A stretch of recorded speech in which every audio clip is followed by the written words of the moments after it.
Hello and welcome to another update video about Bitcoin. Not really any change to my last update, without much surprise, because we're heading into Saturday. On Saturday, typically, historically, regularly, we have little movement, and it's oftentimes a wave 4 that is playing out on Saturday and maybe even Sunday. So that might be what we are seeing.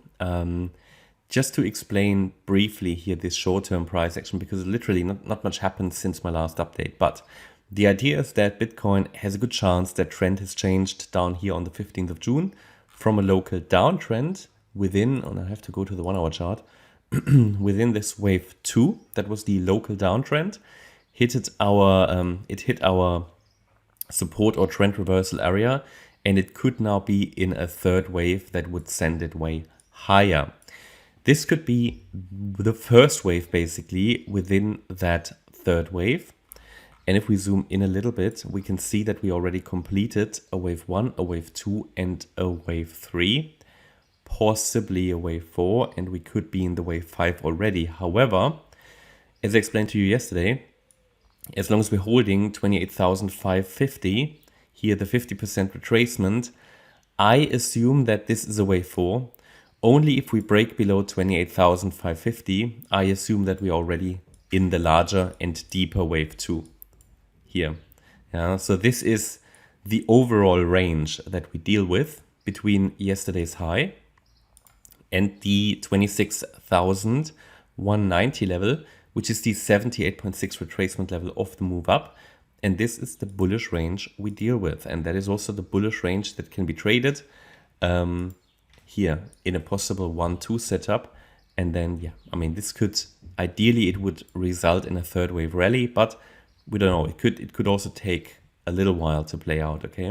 But this is the range that we deal with until we have a proper breakout to the upside. And there are two support zones. So the first one, as I said, is here between 29,734 and 28,550, well, 546. This is the 23.6 retracement and the 50% retracement of the third wave. This is typically a target range for a wave 4.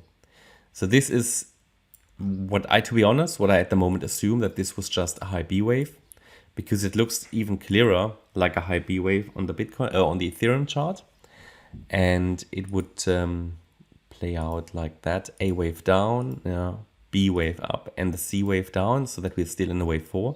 It would just make sense with regards to, okay, what do we normally do on a Saturday? Honestly, it really is the case. And why do I think that? Well, I think that, first of all, because it is Saturday. Then I think that because the A wave was quite shallow. I mean, this wave 4, if it really finished already, which I cannot rule out, right? Then it would have finished. It was okay. The length was okay, but it was nearly too short. And from a depth point of view, it only reached a 23.6 retracement.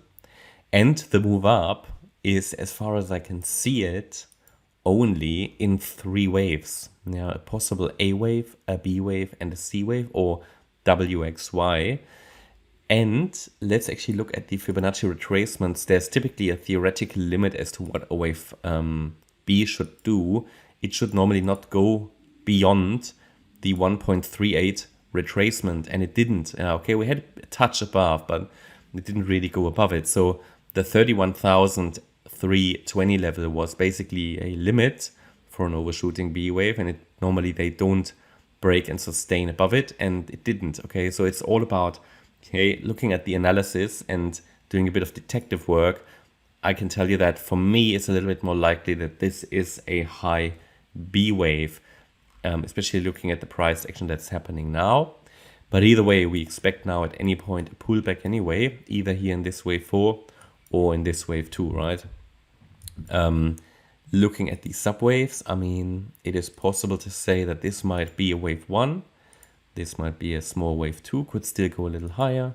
And then we could do this 3, 4, 5. Let's see. But you need to know that below, and don't, the micro count is really just an idea. They change frequently. I can't do you know, sometimes you see a change is happening, but you can't update video, right? It's just too much going on too quickly. But this is an idea how it could play out, just to show you the roadmap. And I said it yesterday in the video, as long as with the range is now very well defined and it can be traded, and you can use that entire range to measure your risk. But below 28,546, due to that high, I assume that we are in the wave 2. Yeah, I cannot rule out that this is already the wave 5 here. It would be very short for a wave 5, a bit anemic. Therefore, also, I think we deal with a high B wave. Bitcoin likes to do that. Crypto likes to do that. And it doesn't make the analysis easier, certainly, but it still allows us to calculate the 2 relevant support areas. And it's really only below 26,191 that we have to say, okay, possibly something more bearish is going on. And this was just a B wave top in 3 waves. And we are coming down in a C wave in yellow and would go into the larger yellow support area again between 22K and 25.3K. But for now, we observe it, and this could take a little while. I would assume this correction now takes at least a Saturday, probably the Sunday, yeah.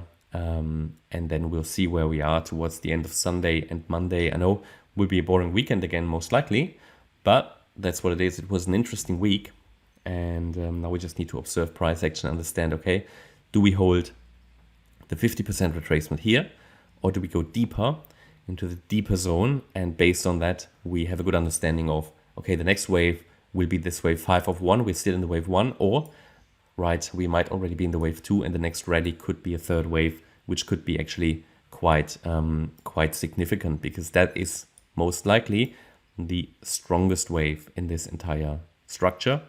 A third wave in Elliott Wave is typically the most aggressive and the FOMO wave that you see. Yeah, that's my update about Bitcoin. I hope you liked the update. If you did, please hit the like button, leave a comment and subscribe. And if you really like the content, then please check out the channel membership and also make sure that you follow us on Instagram and Twitter. You can find additional content there, and there are some signals, stuff about mindset and so on. Thanks a lot for watching. Bye-bye.